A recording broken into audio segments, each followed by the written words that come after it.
What caused hunger in the first place? There's enough food in the world to feed everyone. Is it that a poor person goes to the supermarket and there's no food on the shelves?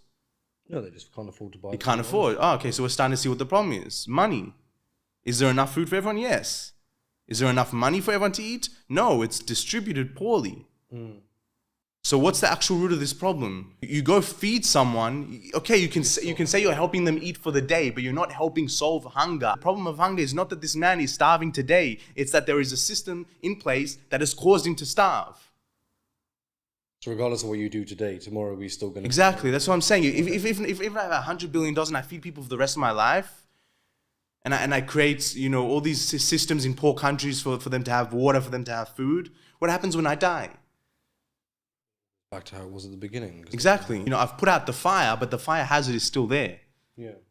What is the fire hazard? Because there is enough food for everyone. Yeah. And I started analyzing this, and it goes back to the same thing that I'm noticing a lot of things go back to recently. It's that we live a life of, if I'm not for me, then who is for me? I have to be for myself. I have to. That's the way that the world works.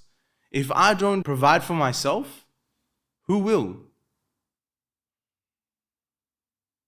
Yeah. And it's something that you can't really blame people for, but once we have the understanding, we can actually do something about it, because what we need to actually understand as a race is we need to analyze ourselves and understand that we are inherently flawed. We're inherently flawed. Why? Because we're inherently selfish. Everything that you need to survive, you need to receive. So you need to receive oxygen. You need to receive food. Yeah. You need to receive water. You need to receive rest and sleep. If I give you a meal and you eat it, you're not hungry anymore. I'm still hungry. What can you actually do to help your survival by doing something for someone else? Nothing. I think it's always for the... So it's inherent.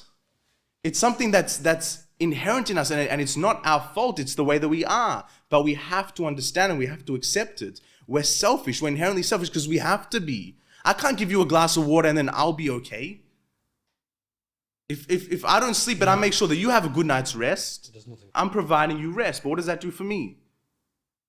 There is nothing in this world that we can do for someone else that will actually help us survive. And I'm talking just about survival things right now. Yeah, I'm talking about, because we need to receive oxygen. I can't give you oxygen and then I'll breathe. If I give you water, I'll still be thirsty. If I give you food, I'll still be hungry. So we're inherently selfish. We're inherently flawed.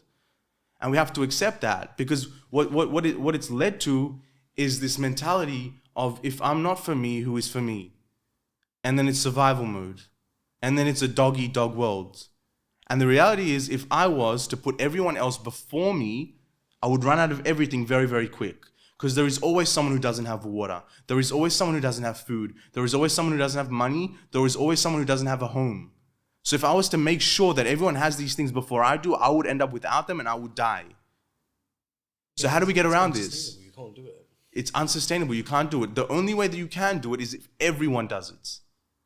If everyone decides to put everyone else first.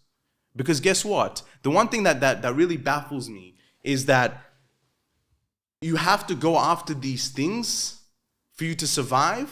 But the funny thing is that there's enough for everyone.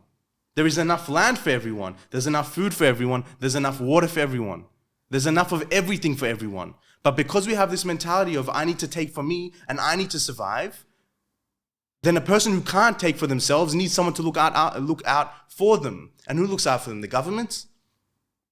But the government are inherently flawed as well. They're selfish as well. And they don't understand this. If we had a government that understood these things, then they could actually run things well. Because they would understand that they have a responsibility to feed the people that can't feed themselves.